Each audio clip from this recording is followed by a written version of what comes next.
Welcome to Taste Reviews Drink Edition. I'm your host, Derek Silver, and we back for another episode. Now, today, got something new, of course. Now, this one is a Japanese whiskey. We haven't had a Japanese whiskey on the show in a while, like in the early episodes. Now, I had to get one. I was like, I need to get another Japanese whiskey on the show. So I made sure that I just went straight to that section and picked this one up.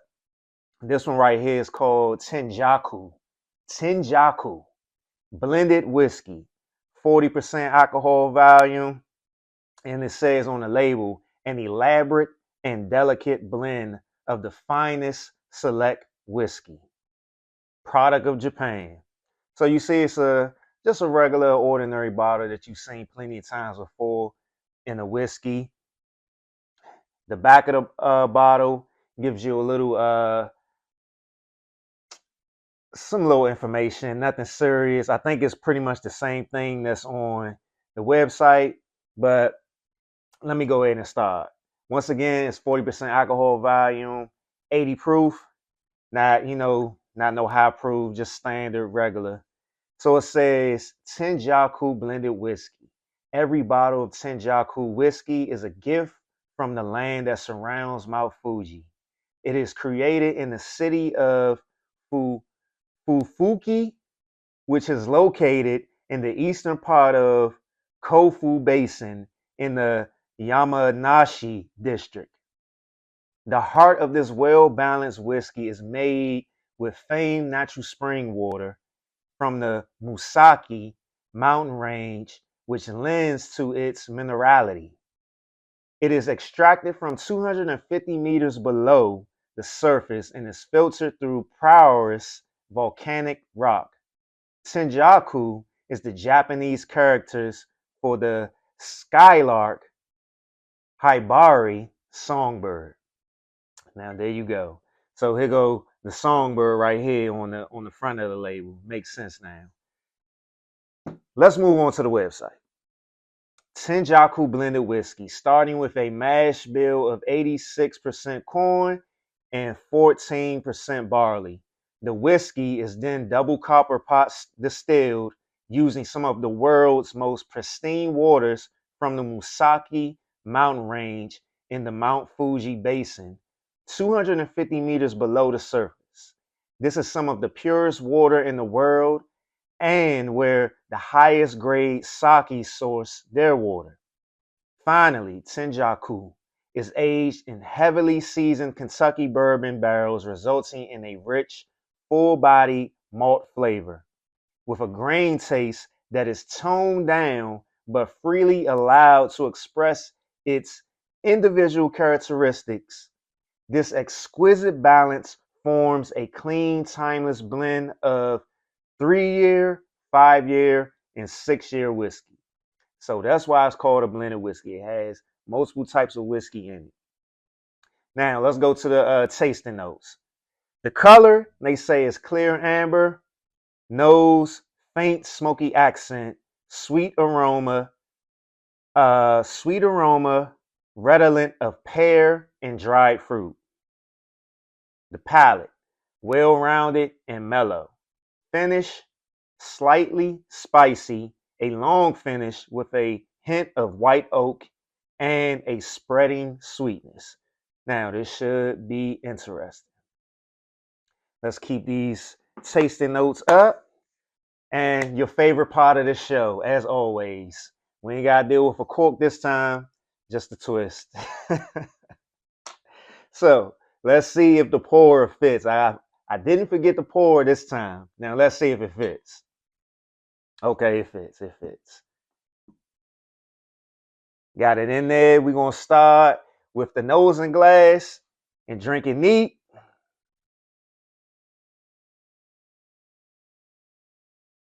Give this a good smell. Definitely has a fruity smell to it. Smells really fruity. I'm not smelling any spice, really. Smell fruit, vanilla. Now let's go to the taste. First, let me look at it. Definitely has a nice color to it. It's very oily. You can see it in the light and out the light, how it tastes.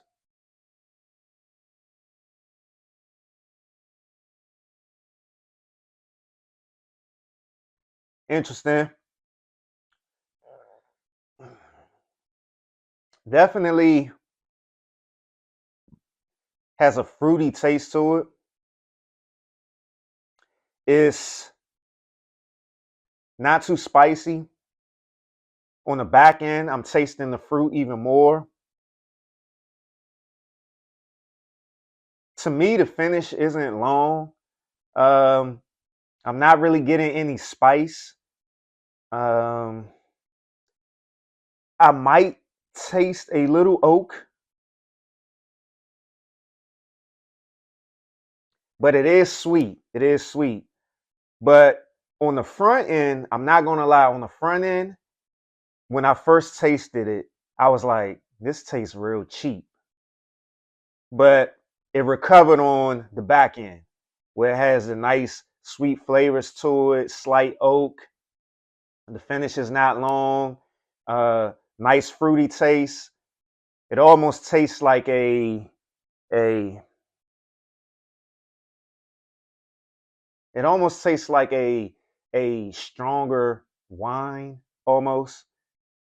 I mean, it makes sense. It's only 40% alcohol, 80 proof.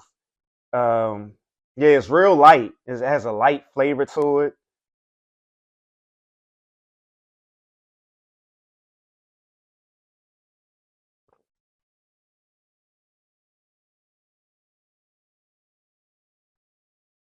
Not that, yeah, it's not strong at all. It's real smooth, real light, real fruity. Has a sweetness to it. But just again, when I tasted it on the front end, it tasted real cheap. But on the back end, it recovered. So yeah, on the front end, I was just thinking about, yeah, this is like uh it just had this cheap scotch taste to it. And if you don't know, a lot of Japanese whiskey is just pretty much just it's scotch. And on the front end, it tasted like cheap scotch. But on the back end, it recovered. It's fruity, it's sweet, it's smooth, got a nice oak taste to it. So it has some balance to it. But yeah, on the front end, it definitely made me nervous. So yeah, it says on the nose a faint smoky accent. Um, Dried fruits, pear. I definitely taste. I can taste pear. I can definitely taste fruit. I can taste pear, um, as well as smelling it. It definitely has a fruity smell to it. See, with the palate, they didn't really give you any description on what you would taste. They just say it's well rounded and mellow, and I will agree with that. It is a very balanced, well rounded, and it's very light, mellow, light. That's why I keep thinking it's very light. It's like a light flavor to it. It's almost like you're not even drinking alcohol. And they say the finish is slightly spicy. I didn't get spice. They say the finish is long. I didn't get long at all. I did taste the white oak on the back end, but it's very sweet. It's almost sweet like vanilla, or almost like yeah, it's almost like a sweet like you eating some sweet wood. But yeah, surprising. So we're gonna go over here to the tumbler, the glass with a splash of water. I'm gonna put a little bit more in there. It's even real light on the color. Like I thought I poured a lot in the glass. The color is real light. I mean, it's very. It's almost like a wine.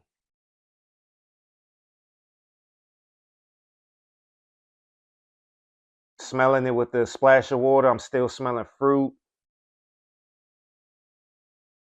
Smells very fruity. It smells really good. It's a very inviting smell.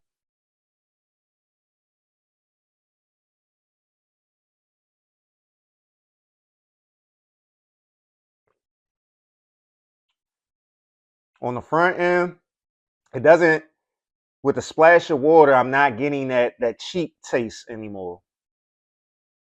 It's real smooth, it's real still real light, it's very fruity. It's really, it tastes like a wine. That's what I keep thinking. It's like I'm drinking wine. It's just a stronger wine, but it's very fruity, very light. Like they say, mellow. It has a balance to it on the end. You getting that oak, so it's not totally sweet. Like this is a whiskey that probably I would have with some type of dessert or something that is a little bit more salty, a little bit, not overly salty, but has a hint of salt, give you that savory taste with the whiskey.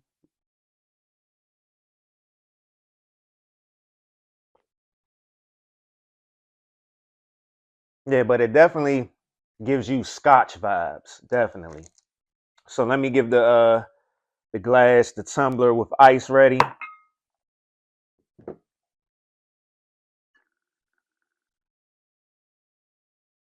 There we go. Of course, end of the show glass. Get that going, stir that around a little bit, get it cold. I'm gonna finish this off. Well, I'm not gonna finish this off. I'm gonna save it and I'm gonna pour the rest in there because I poured a little bit too much in here. I meant to say that it's so light in color that when I poured it in the glass, it looked like hardly any was in there. And I poured a little bit more, and it was damn near up here about an ounce of whiskey in this glass. But let me get one more taste from this to see if I get anything different from it.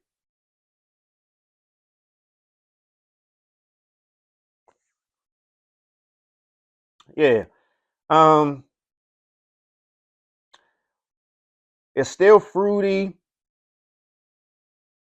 I am getting a little spice. I'm getting a little spice on in the middle, like in the middle. After I get that initial taste, then I get a little spice, and then the finish. But it's really well balanced, and that might come from them blend having it being a blended whiskey. So you getting three flavors. You getting that fruitiness, you getting the spice, and you getting the oak. And of course, they said that they, aged it in what was that? Kentucky bourbon barrels. So it makes sense that it's a well balanced whiskey. So you getting all of that, just like on the last episode. And that particular whiskey on the last episode, I can't think of it off my head right now, but go check it out if you haven't already checked it out. That was one of the. It was like that just screamed Kentucky straight bourbon whiskey. It was just as well balanced. That's what exactly a Kentucky bourbon uh, whiskey should taste like, well balanced. And this is what I'm getting from this Japanese whiskey, and I'm very surprised. But even earlier, one of the earlier episodes when I did a Japanese whiskey, it was very well balanced as well, and it kind of gave like the same vibes. It sweet, more fruity, as opposed to more spicy and that oak and wood flavor. So let me stir this around, get this ice going, get them rocks going.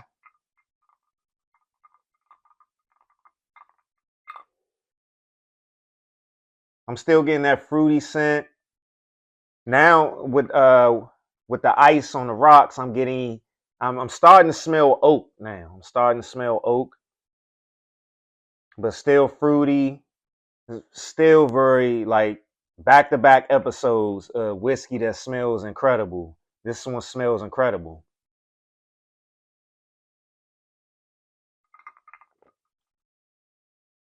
With this one, with the ice on the rocks, I mean,